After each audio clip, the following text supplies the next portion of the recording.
सबैलाई हार्दिक नमस्कार। सधैँ चाहिँ आज पनि महाभारतमा के छ नामक श्रृङ्खलामा यहाँहरूलाई हार्दिक स्वागत छ।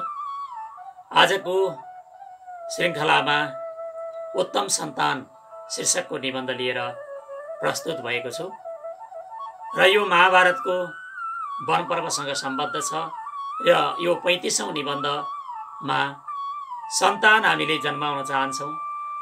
आफ्ना सन्तानहरू चाहिँ राम्रा भइदिउन्, सुमार्गतर्फ अग्रसर भइदिनु भन्ने अपेक्षा सबैको हुन्छ र हामीले गर्भाधानदेखि लिएर संस्कारहरू कति सम्पन्न गर्न सकेका छौँ, आफ्नो मनलाई कति पवित्र बनाउन सकेका छौँ, गर्भधारणदेखि लिएर बच्चा जन्मने बेलासम्मका प्रभावहरू त्यो आमाले जे जस्तो सोचिन्, जे जस्तो विचार राखिन् त्यसको प्रभाव चाहिँ बच्चामा पर्छ र त्यसरी जन्मिएका बच्चाहरूलाई हामीले के कस्तो वातावरण दिन सक्छौँ र के कसरी उत्तम सन्तान बनाउन सकिन्छ भन्ने बारेमा महाभारतको यो दृष्टान्त निश्चय नै हामीहरूका लागि प्रेरणादायी हुन सक्नेछ। उत्तम सन्तान। मणिमती नगरीमा इलवल नामको दैत्य बस्थ्यो। उसका कान्छा भाइको नाम वातापी थियो। एक दिन दितिपुत्र इलवलले एउटा तपस्वी ब्राह्मणसँग आफूलाई इन्द्रको समान पराक्रमी पुत्र दिन अनुरोध गर्यो, तर ब्राह्मणले इन्द्रको समान पुत्र दिएनन्। त्यसका कारण त्यो विभिन्न दैत्य ब्राह्मणसँग अत्यन्त क्रुद्ध भयो र विभिन्न मायावी रूप धारण गरेर ब्राह्मणहरूको हत्या गर्न थाल्यो। यमलोकमा गएका व्यक्तिलाई बोलाएर सशरीर जीवित देखाइदिने शक्ति पनि इलवलसँग थियो।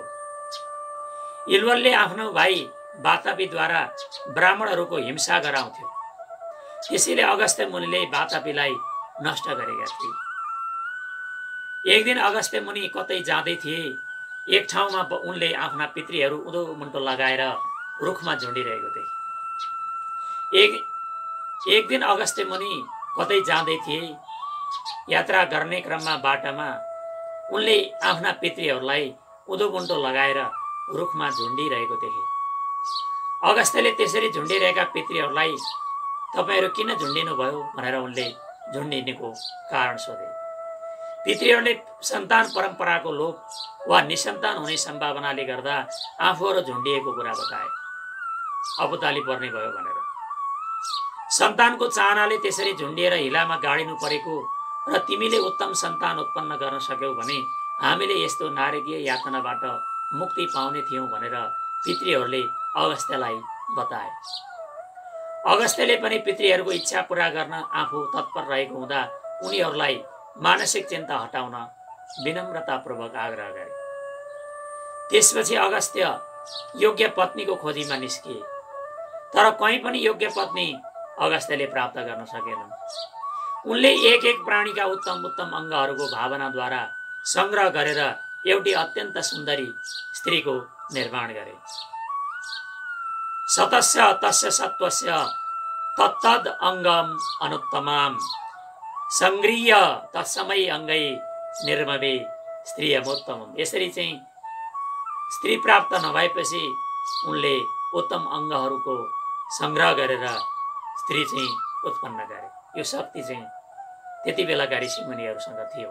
मन्त्र शक्ति थियो, योग बल थियो। त्यति बेला विदर्भ राजले पुत्र प्राप्तिका लागि तपस्या गरिरहेका थिए। अगस्त्यले आफूले निर्माण गरिएकी सुन्दरी स्त्री राजालाई दिए। राजा अत्यन्त खुसी भएर त्यो हर्षको समाचार ब्राह्मणहरूलाई सुनाए। ब्राह्मणहरूले ती कन्याको नाम लोपमुद्रा राखिदिए।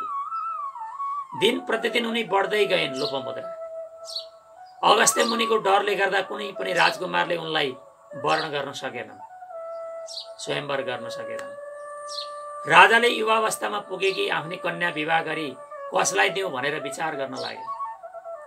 त्यसपछि लोपमुद्राले आफ्नो गृहस्थी चलाउन सक्छिन् भन्ने विचार गरेर अगस्त्यले विदर्भ राजसँग कन्या मागे। त्यो सुनेर राजाको होस हरायो। उनले कन्या दिन अस्वीकार पनि गरेनन् र इच्छा पनि देखाएनन्। त्यसपछि राजा पत्नीसँग गएर अगस्त्य मुनिले छोरी मागेका र नदिँदा अगस्त्य क्रुद्ध भएर श्राप दिई हामीलाई भस्म गरिदिन सक्छन् भन्ने कुरा व्यक्त गरे। आफ्ना आमा बुबाहरू दुवै अत्यन्त दुखी भएको देखेर लोपमुद्राले आफू अगस्त्यसँग विवाह गर्न इच्छुक रहेको बताइन्। छोरीको इच्छा अनुसार विदर्भ राजले लोपमुद्राको विवाह अगस्त्य मुनिसँग गरिदिए।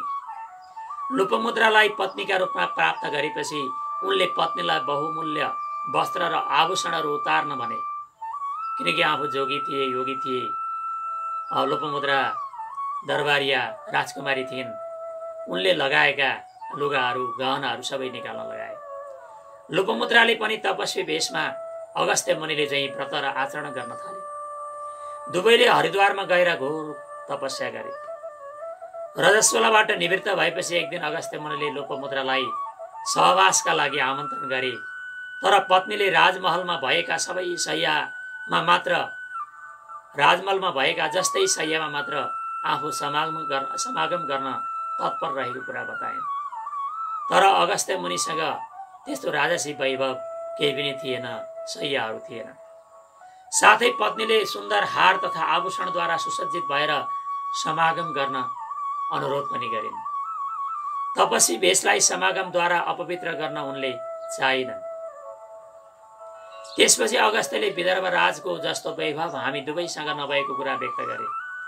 भने लोपमुद्राले संसारमा भएको धन क्षणभरमा तपाईको तपस्याका प्रभावले जुटाउन सकिन्छ भने। तपाईको यस्तो शक्ति छ, तपस्याको बल छ कि तपाईलाई संसारमा भएको सम्पूर्ण वैभव तपाईले एकै क्षणमा जुटाउन सक्नुहुन्छ भन्ने कुरा लोपमुद्राले व्यक्त गरिन्। अगस्त्यमा त्यो सामर्थ्य थियो।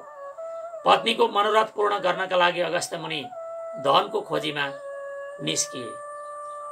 धन प्राप्तिको कामनाले अगस्त्य मुनि क्रमशः सोतरवा, भ्रग्नस्व र त्रसदस्यु राजाहरू कहाँ पुगेर याचना गरे। राजाहरूले आफ्नो सम्पूर्ण आय व्यय विवरण सामुन्ने राखेर त्यसमा थोरै धन अन्यत्र खर्च गर्दा जनताहरूले दुःख पाउने बताए र अन्तमा तिनैजना राजासहित अगस्त्य मुनि धन प्राप्तिका लागि अत्यन्त धनी इलवल दानव कहाँ गए।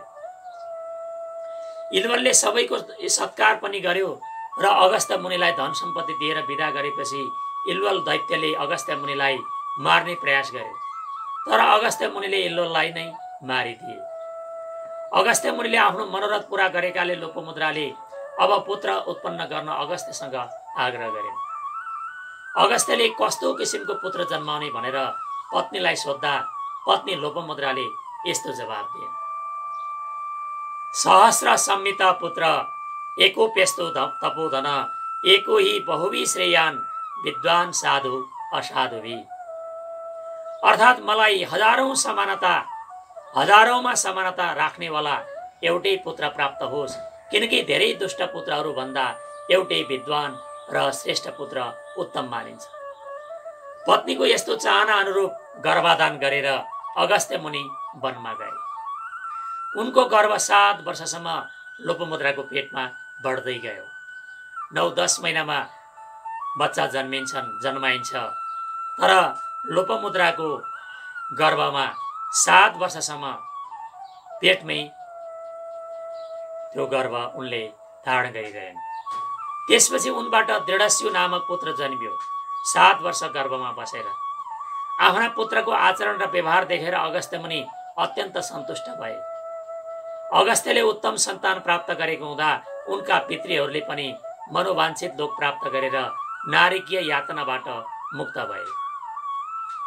हामीहरू मायावी र प्रपञ्चात्मक यही मर्त्यलोकमा रमाइरहेका छौँ।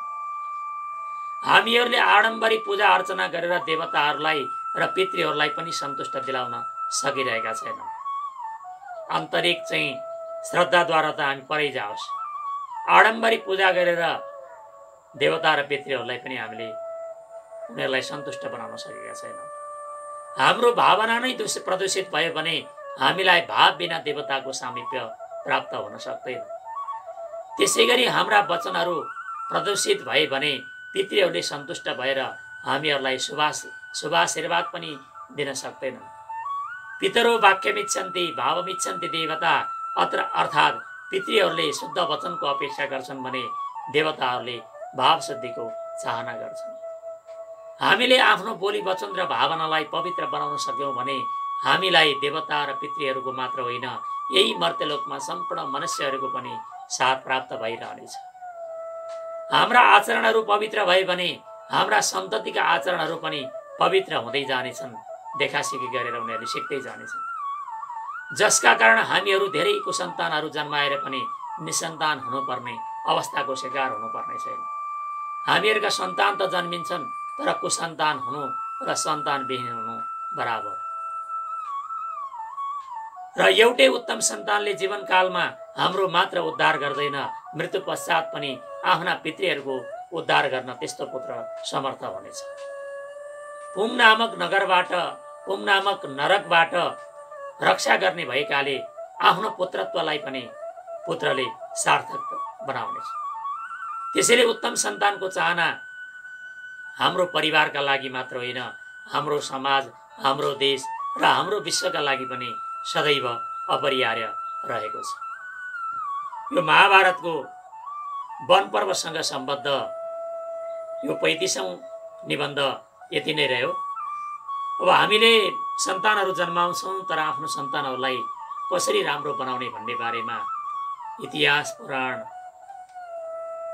वेद आदिमा रहेका केही चिन्तनहरूलाई पनि हामीले आत्मसात गरेर अगाडि बढ्न सक्यौँ भने आधुनिक भौतिक जुन यो दुनियाँमा दुराचरण फैलिँदै गएको वर्तमान परिवेशमा हाम्रा सन्ततिहरू पनि सुपुत्र हुँदै जानेछन् र सुपुत्रले हामीलाई, हाम्रो वर्तमानलाई र हाम्रो भविष्यलाई र हाम्रा पितृहरूलाई, देवतालाई पनि सन्तुष्ट पार्दै जानेछन् भन्ने अपेक्षा राख्न सकिन्छ। यो निबन्ध सुनेर यहाँहरूका मनमा जे जस्ता प्रतिक्रियाहरू व्यक्त भए तिनीहरूलाई युट्युबको कमेन्ट बक्समा कमेन्ट गरिदिनु हुन सबैमा हार्दिक अनुरोध गर्दछु। धन्यवाद।